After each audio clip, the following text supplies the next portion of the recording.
আজকে যে বাজেট পেশ হয়েছে সেটা প্রান্তিক মানুষ থেকে ইন্ডাস্ট্রিয়ালিস্ট সকলের জন্য কোথাও না কোথাও উপহার স্বরূপ এসছে। এবং সাধারণ মানুষের যেরকম আশা দিদিরা ক্রমাগত কলকাতার রাস্তায় বসে থাকতে হয়েছে এবং তাদের মাইনে বাড়ানোর জন্য ক্রমাগত আন্দোলন করতে হয়েছে, আজকে তাদের 5,000 টাকা বেড়ে গেছে। আজকে যারা সিভিক ভলেন্টিয়ার যারা ক্রমাগত বলে এসছে মাইনে বাড়ানোর জন্য, তাদের আজকে 2,000 টাকা বেড়ে গেছে। শিক্ষক যারা বাড়িতে বাচ্চাদের পড়াশোনা করাবে, মানে স্কুলে পড়াশোনা করবে এবং বাড়িতে নিজেদের বাচ্চাদের পড়াশোনা করবে, তাদের সেই সমস্ত কাজ ছেড়ে কলকাতার রাস্তায় বসে থাকতে হয়েছিল, তাদের আজকে 20% দিয়ে বেড়েছে। এমনকি দুর্গাপুরে আজকে সেমিকন্ডাক্টর হাব তৈরি হবে এরকম পরিকল্পনা হয়েছে। আজকে যে মেট্রো দেখার জন্য, মেট্রো রেল দেখার জন্য আজকে কলকাতায় যেতে হয়, সাধারণ মানুষকে এই বিভিন্ন গ্রাম থেকে কলকাতা যায় মেট্রো দেখার জন্য, আজকে সেই মেট্রো দুর্গাপুর এবং আসানসোলে আগামী দিনে দৌড়াবে এবং তার জন্য আজকে পরিকল্পনা নেওয়া হবে।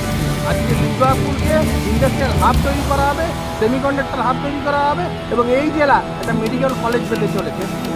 এর থেকে পরিষ্কার যে আগামী দিন দুর্গাপুর পশ্চিমবঙ্গকে গতি ও দিশা দেবে এবং এই পশ্চিমবঙ্গ গোটা ভারতবর্ষকে দিশা ও গতি দেবে।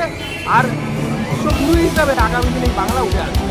নির্বাচনের আগে যে প্রতিশ্রুতি সেটা আর আজকে যে প্রতিশ্রুতি সেগুলো সম্পূর্ণ করার আমরা লক্ষ্যে এগিয়ে যাচ্ছি। ডবল ইঞ্জিনের সরকার কীভাবে কাজ করা এটা থেকে পরিষ্কার। আর আজকে আমরা পৃথিবীর প্রথম ধাপ উঠলাম।